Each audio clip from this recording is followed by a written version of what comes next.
Um, have you ever been told that you have PTSD, but the standard description, having flashbacks to a single terrifying event, just never quite fit your experience? Yeah, that classic image people have in their heads. Exactly. Like maybe you looked at the diagnostic criteria and felt like a bit of an imposter, thinking, well, that's not exactly what I'm going through, but something is definitively and deeply wrong. Right. It leaves people feeling really lost. It does. And so today we are doing a deep dive into your sources on a condition called complex PTSD or CPTSD. We're unpacking why it's so frequently misread by the medical field, the actual mechanics of how it rewires your nervous system, and a highly specific pathway to untangling it all. And we're also looking at an accessible telehealth resource in Georgia called Coping and Healing Counseling, or CHC, that can actually help. And, to really grasp what is happening here, we have to start by completely stripping away this idea of brokenness. Right. That's huge. It is. Because when someone is struggling with these deeply embedded, exhausting symptoms day after day, the immediate assumption is that they are fundamentally flawed. But biologically speaking, these symptoms are evidence of a nervous system that did exactly what it was designed to do. Wow. Okay. Yeah, it adapted to keep you alive in an unlivable situation. So exploring these sources is really about understanding that struggling here doesn't mean you're broken. I love that reframing. Okay, let's unpack this. We need to look at the distinction between the classic PTSD most people know, from movies or the military, and complex PTSD. The divide really comes down to the architecture of the trauma itself, right? Absolutely, the origins are entirely different. Right, because classic PTSD is generally tied to a single discrete event. You're talking about a severe car accident, surviving a natural disaster, or a specific instance of violence. Yes, a clearly defined trauma. It's an overwhelming, massive shock to the system, with a clear beginning, middle, and end. Right. It is an isolated rupture in an otherwise stable environment. But complex PTSD develops from an entirely different mechanism. We are looking at prolonged, repeated trauma. So ongoing situations. Exactly. Things like childhood neglect, long-term emotional or physical abuse, or chronic instability in the home environment over years. The trauma isn't just an event that happens to you in your environment. The trauma is the environment. Wow. Okay, so classic PTSD is like a single devastating earthquake. The ground shakes violently, the walls crack, and then it stops. You know exactly what caused the damage, you know when it happened, and you have to rebuild from that one specific disaster. That's a really great way to put it. But CPTSD is like living in a house with a slowly crumbling foundation over years and years. There is no single day you can point to and say, well, that's the day the house broke. It is just the constant slow shifting of the ground underneath you that leaves structural damage in every single room. Yes. And that structural damage alters how the human brain processes safety on a purely physiological level. How so? Like mechanically speaking. Well, when a person is trapped in an ongoing unsafe environment, especially during childhood development, when the brain is highly plastic, their nervous system is forced to adapt. The amygdala, which is essentially the brain's internal alarm system, gets wired into the on position. Because it has to be. Right. If your environment is unpredictable and dangerous, being hyper-alert is a biological advantage. The brain decides it is simply not safe to relax, so it disables the braking system. But then, that child grows into an adult, escapes the dangerous environment, and finds themselves in a relatively safe life, yet the alarm system is still blaring. Exactly. When those survival tactics carry over into a safe adulthood, they stop being advantageous and become incredibly exhausting. I mean, you're constantly on edge. You are. The brain is still expending massive amounts of metabolic energy scanning for threats that are no longer there. And the sources emphasize this powerful takeaway. Understanding this mechanism is vital because it shifts the narrative. You aren't too much. Your body was just doing whatever it took to endure the unendurable, and it just hasn't received the memo that the war is over. Because that trauma is chronic and almost always interpersonal, meaning it happens within relationships with caregivers or partners where you were supposed to be safe, it leaves a very distinct behavioral imprint, doesn't it? It really does. It completely hijacks your baseline. Right. And from the notes, clinicians look for 3 very specific symptom clusters that go way beyond the standard hypervigilance of that earthquake-style trauma. The first major marker is profound emotional dysregulation. And we aren't talking about having a stressful day at work. No, not at all. Yeah. This is when the nervous system's braking mechanism fails entirely. Right. Emotions swing hard and take a long time to settle. Because the prefrontal cortex, which is the logical regulating part of the brain, is being constantly overridden by the amygdala. So a minor stressor, like a spilled cup of coffee or a slightly delayed text message, is interpreted by the body as a literal life-or-death crisis. That sounds exhausting. It is. The emotional swings are massive, they hit instantly, and because that braking system is faulty, it takes the person a very long time to return to a baseline state of calm. And that constant state of chaotic alert exhausts you, which inevitably bleeds into how you view yourself. This brings up the second marker, a deeply negative self-concept. It's much heavier than just low self-esteem, isn't it? Oh, absolutely. It is a pervasive, heavy shame. Right. It is a harsh, persistent inner critic that doesn't just say, you made a mistake, but rather you are a mistake. Which is another tragic survival mechanism. Wait, how is that a survival mechanism? Well, think about it. If a child is being neglected or abused by the people who control their access to food and shelter, it is actually safer for the child's brain to believe, I am bad and I deserve this, than to accept the terrifying reality that their caregivers are dangerous and unpredictable. Oh, wow. So they internalize it to feel some sense of control. Exactly. That internalized shame is a protective shield that just carries over into adulthood. Which naturally detonates the third cluster, persistent relationship difficulties. If the people who were supposed to protect you were the source of your fear, the brain learns to associate intimacy with threat. Yes. It creates this brutal push-pull dynamic. You desperately want connection, but the moment someone gets close, your nervous system signals danger. And you feel compelled to push them away before they can hurt you. Trouble trusting others or feeling safe in close dynamics. Intimacy itself becomes the trigger. The nervous system prioritizes safety over connection every single time. But let me play devil's advocate for a second. If I'm on the outside looking in, say I'm a friend or even a general doctor, and I see someone experiencing these wild emotional swings, blowing up over minor things, constantly putting themselves down and pushing their partners away, I mean, doesn't that just look like someone with a bad personality or someone who is just being difficult? What's fascinating here is that you've hit on the absolute core tragedy of CPTSD. How so? Because these symptoms manifest in how a person relates to the world and to themselves, they are almost universally misinterpreted. That misinterpretation, viewing a biological trauma adaptation as a character flaw, is rampant.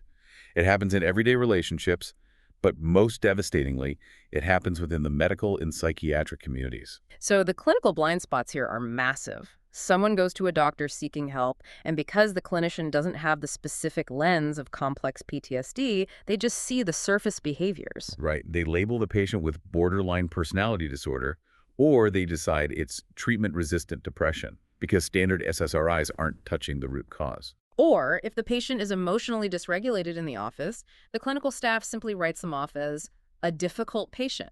They are entirely focused on treating the cracks in the wall instead of inspecting the crumbling foundation. Exactly.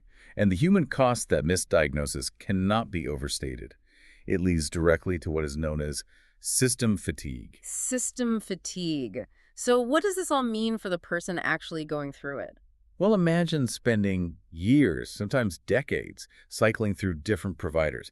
You try half a dozen different medications, you go through standard cognitive behavioral therapies that tell you to just change your thoughts, but nothing works. Because you cannot simply outthink a nervous system that is fundamentally wired for danger. Precisely. The financial cost is draining, but the emotional cost is what really breaks people.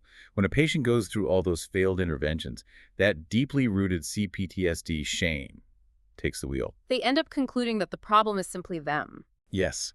The person looks at all these failed treatments and concludes, well, the system works for everyone else, so the problem must be me. I must just be unfixable. That is heartbreaking. It is. And that is precisely why getting the correct framework is the absolute prerequisite for healing. Realizing the true nature of CPTSD is liberating. When you finally map these chaotic symptoms to the survival adaptations of complex PTSD, the paradigm completely flips. It shifts the blame, right? Completely. The blame is removed from the individual's character and placed squarely on the environment their nervous system was forced to navigate. It changes the patient's internal narrative from what is wrong with me to what happened to me and how did my body adapt to survive it. Because once that correct lens is finally applied to these symptoms, we can actually talk about how clinicians go about treating a nervous system stuck in survival mode. You can't just talk away 20 years of structural damage. No, you can't.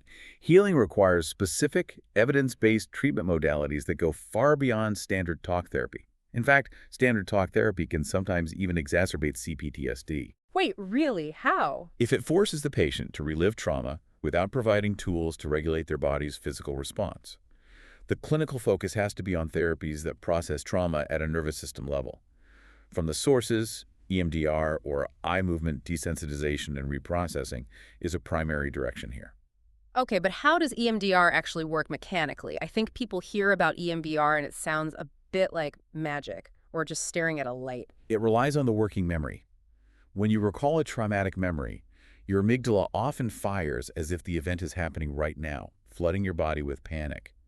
EMDR uses bilateral stimulation. Like following a light back and forth with your eyes? Yes, or holding buzzers that vibrate in alternating hands.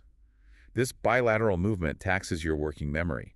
Your brain has to focus on the physical sensation in the present moment, which distracts it just enough that it can't fully dive into the emotional panic of the memory. Oh, that makes sense. It allows the brain to safely pull the memory out, realize it is in the past, and refile it without the visceral physiological response attached to it.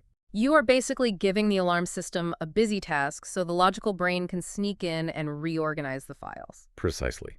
Another highly effective modality mentioned in the sources is DBT, or dialectical behavior therapy. And DBT specifically targets emotion regulation, right? Yes, and distress tolerance. Hmm. It is heavily focused on skill building. It teaches a patient how to ride out intense emotional waves without acting on them, giving the prefrontal cortex time to come back online and apply the brakes. But the sources make a huge note here, which is that there is a huge caveat when it comes to applying these therapies. Safety and stabilization must come before trauma processing. Like you need to secure the scaffolding on a building before you can safely start knocking down the load-bearing walls inside. If you just start swinging a sledgehammer at the trauma without building up the emotional scaffolding first, the whole structure could collapse. That is a perfect analogy. And weaving in some compliance here based on the sources, it's important to note that treatment is highly individualized. Outcomes always vary, and obviously, diagnosis requires a licensed clinician. But to illustrate that pacing, let's look at a brief, entirely fictional composite example. Okay, lay it out for us. Imagine a client coming in with severe CPTSD. They do not spend their first session or even their fifth session talking about their past abuse. The therapeutic relationship itself has to become a safe harbor first. They're essentially testing the waters to see if the therapist is actually safe. Yes, they are spending those early weeks strictly learning grounding techniques. They are learning how to notice when their nervous system is spiking into hypervigilance and practicing breathing exercises to bring it back down to baseline. Building that trust. Exactly. They are proving to themselves that they can tolerate physical distress without dissociating. Only after that foundation of stabilization is built, only after your metaphorical scaffolding is heavily secured, do the therapist and client gently begin to approach the traumatic memories. Rushing this process is a recipe for re-traumatizing the patient. Which brings us to a massive logistical hurdle. Knowing the right way to treat CPTSD isn't helpful if a person who is likely already exhausted from system fatigue can't easily access care. If you are already dealing with a harsh inner critic telling you it's hopeless, the traditional barriers to mental health care make getting help feel entirely impossible. The logistics of care are clinically significant. A treatment modality can be perfectly evidence-based, but if it requires a patient to navigate an obstacle course just to attend a session, it might as well not exist. Right, and this is where we introduce the specific resource provided in your stack. If you are in the state of Georgia, there is an actionable pathway designed to bypass these exact barriers. It is a practice called Coping and Healing Counseling, or CHC. And their model is uniquely suited for someone with CPTSD. It really is. Let me just rattle off some of their impressive stats. They have a diverse, culturally competent team of over 15 licensed therapists. We're talking LCSWs, LPCs, and LMFTs. They serve teens 13 and up, adults, couples, and families, and they specialize precisely in trauma and PTSD, alongside anxiety, depression, grief, and stress. And the accessibility factor is what makes CHC stand out. First, it is a 100% IPA-compliant telehealth practice covering all 159 Georgia counties. Telehealth is so key here. It is. Think about the hypervigilant nervous system we've been discussing. If your brain is primed to expect danger from strangers, forcing yourself to drive across town, navigate a busy waiting room, and sit in a sterile, unfamiliar clinic is going to spike your amygdala before you even meet the therapist. The environment itself is a trigger. Exactly. Telehealth removes that variable, You have the ability to engage in trauma therapy from your own living room or a physical space where your body already recognizes that it is secure. The safety is built into the medium, which allows that vital scaffolding to be built much faster. The second major hurdle they clear is the financial barrier, which is usually the final nail in the coffin for someone experiencing system fatigue. Mhm. Mental health care is notoriously expensive, but CHC's structure makes it highly accessible. For individuals on Medicaid in Georgia, the copay is $0. That is massive. It really is. And for those with major commercial plans, they accept Aetna, Cigna, Blue Cross Blue Shield, United Healthcare, and Humana. And those sessions range from just $10 to $40. When you remove the geographic friction of commuting and lower the financial barrier to entry, you give a person who is entirely out of patience with the medical system a realistic chance to get specialized trauma care. So if you are listening to this and you realize that you or someone you love in Georgia is dealing with a crumbling foundation and needs this specific kind of support, you can reach out to them directly. Let me give you the actionable info. Their contact number is 404-832-0102. You can also look into their specific clinicians and book directly through their website at shaketherapy.com or email them at support@shaketherapy.com. Taking that initial step to contact a clinic, especially when your brain has spent a lifetime learning that other people are not safe, requires an immense amount of courage. But knowing that there's a specialized team on the other side that actually understands the mechanics of your nervous system can lower the stakes just enough to make that step possible. We have covered incredible ground today. We started by understanding that CPTSD comes from prolonged trauma, recognizing that the harsh inner critic and emotional swings are survival adaptations rather than character flaws. We looked at how those survival adaptations manifest, and we explored why the medical system so often misreads these signs, creating exhausting system fatigue.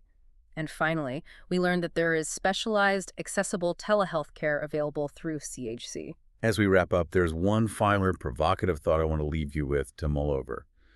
We spent a lot of time discussing neuroplasticity, the brain's ability to mold itself to its environment. Right. If your nervous system was plastic and adaptable enough to mold itself to survive prolonged danger, doesn't that inherently mean it is also adaptable enough to mold itself to prolonged safety? It is not a one-way street. What might happen when you finally give your body permission to realize the war is over? Wow, what a profound thought to hold on to. A massive thank you for trusting us and providing such rich, meaningful sources for this deep dive. These are the kinds of conversations that fundamentally change how we understand ourselves and the people around us. Keep seeking answers, keep asking great questions, and remember that when you finally get the right map, navigating the healing process is absolutely possible. Until next time.